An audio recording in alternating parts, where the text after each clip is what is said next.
the light, and the great Soldan, whose liberality is as boundless as his power, may bestow on thee a kingdom. Remain blinded if thou wilt, and being one whose second life is doomed to misery, Saladin will yet, for this span of present time, make thee rich and happy. But fear not that thy brow shall be bound with the turban, save at thine own free choice." "My choice were rather," said the knight, "that my writhen features should blacken, as they are like to do in this evening's setting sun." "Yet thou art not wise, Nazarene," said El Hakim, "to reject this fair offer, for I have power with Saladin, and can raise thee high in his grace. Look you, my son, this Crusade, as you call your wild enterprise, is as large as a dromond, parting asunder in the waves. (The largest sort of vessels then known were termed dromonds, or dromedaries.) Thou thyself hast borne terms of truce from the kings and princes, whose force is here assembled, to the mighty Soldan, and knowest not, perchance, the full tenor of thine own errand." "I knew not, and I care not," said the knight impatiently. "What avails it to me that I have been of late the envoy of princes, when, ere night, I shall be a gibbeted and dishonoured corpse?"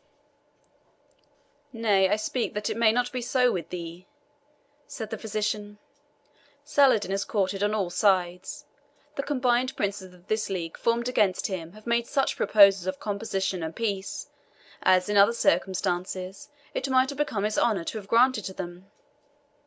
Others have made private offers, on their own separate account, to disjoin their forces from the camps of the kings of Frangistan, and even to lend their arms to the defence of the standard of the Prophet.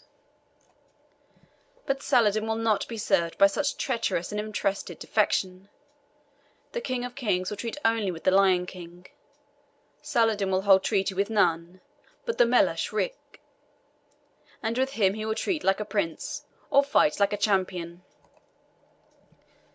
To Richard he will yield such conditions of his free liberality as the swords of all Europe could never compel from him by force or terror. He will permit a free pilgrimage to Jerusalem, and all the places where the Nazarene list to worship. Nay, he will so far share even his empire with his brother Richard, that he will allow Christian garrisons in the 6 strongest cities of Palestine, and one in Jerusalem itself, and suffer them to be under the immediate command of the officers of Richard, who, he consents, shall bear the name of King Guardian of Jerusalem. Yet further, strange and incredible as you may think it, know, Sir Knight, for to your honour I can commit even that almost incredible secret, know that Saladin will put a sacred seal on this happy union betwixt the bravest and noblest of Frangistan and Asia, by rising to the rank of his royal spouse a Christian damsel, allied in blood to King Richard, and known by the name of the Lady Edith of Plantagenet. This may appear so extraordinary and improbable a proposition, that it is necessary to say such a one was actually made. The historians, however, substituted the widowed Queen of Naples, sister of Richard, for the bride, and Saladin's brother for the bridegroom. They appear to have been ignorant of the existence of Edith of Plantagenet. See Mill's History of the Crusades, Volume 2, page 61. "Ha, sayest thou?" exclaimed Sir Kenneth, who, listening with indifference and apathy to the preceding part of El Hakim's speech, was touched by the last communication, as the thrill of a nerve, unexpectedly jarred, will awaken the sensation of agony even in the torpor of palsy. Then, moderating his tone, by dint of much effort he restrained his indignation, and, veiling it under the appearance of contemptuous doubt, he prosecuted the conversation, in order to get as much knowledge as possible of the plot, as he deemed it, against the honour and happiness of her, whom he loved not the less that his passion had ruined, apparently, his fortunes at once and his honour.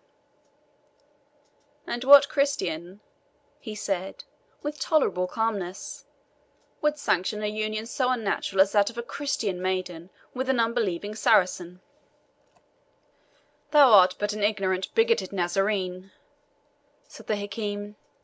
"Seest thou not how the Mohammedan princes daily intermarry with the noble Nazarene maidens in Spain, without scandal either to Moor or Christian? And the noble Soldan will, in his full confidence in the blood of Richard, permit the English maid the freedom which your Frankish manners have assigned to women. He will allow her the free exercise of her religion, seeing that, in truth, it signifies but little to which faith females are addicted, and he will assign her such place and rank over all the women of his zenana, that she shall be in every respect his sole and absolute queen." "What!" said Sir Kenneth, "darest thou think, Moslem, that Richard would give his kinswoman, a high born and virtuous princess, to be at best the foremost concubine in the harem of a misbeliever? No, Hakim, the meanest free Christian noble would scorn, on his child's behalf, such splendid ignominy." "Thou errest," said the Hakim. "Philip of France and Henry of Champagne, and others of Richard's principal allies, have heard the proposal without starting, and have promised, as far as they may, to forward an alliance that may end these wasteful wars. And the wise Archpriest of Tyre hath undertaken to break the proposal to Richard, not doubting that he should be able to bring the plan to good issue.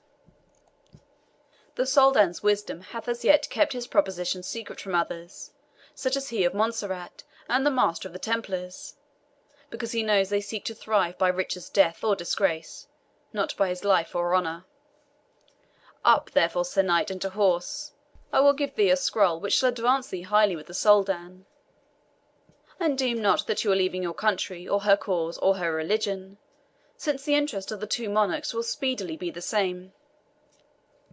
To Saladin thy counsel will be most acceptable, since thou canst make him aware of much concerning the marriages of the Christians, the treatment of their wives, and other points of their laws and usages, which, in the course of such treaty, it much concerns him that he should know. The right hand of the Soldan grasps the treasures of the East, and it is the fountain of generosity. Or, if thou desirest, Saladin, when allied with England, can have but little difficulty to obtain from Richard not only thy pardon and restoration to favour, but an honourable command in the troops which may be left of the King of England's host, to maintain their joint government in Palestine. Up then and mount. There lies a plain path before thee." "Hakim," said the Scottish knight, "thou art a man of peace. Also thou hast saved the life of Richard of England, and, moreover, of my own poor esquire, Strauchan. I have, therefore, heard to end a matter which, being propounded by another Moslem than thyself, I would have cut short with a blow of my dagger.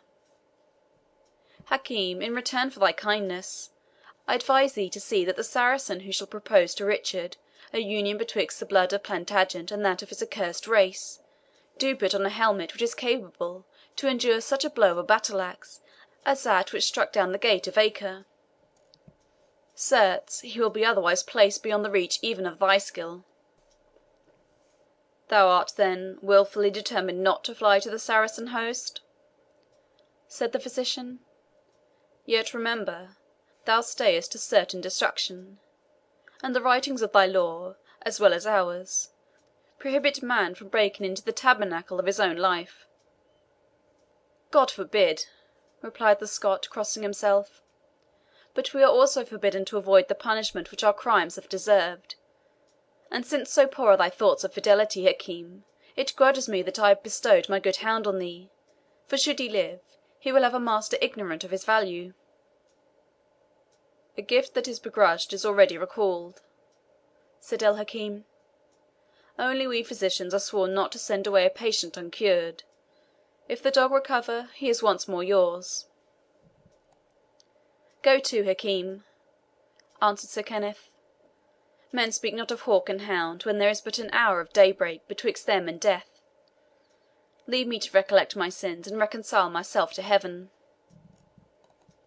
"I leave thee in thine obstinacy," said the physician. "The mist hides the precipice from those who are doomed to fall over it." He withdrew slowly, turning from time to time his head, as if to observe whether the devoted knight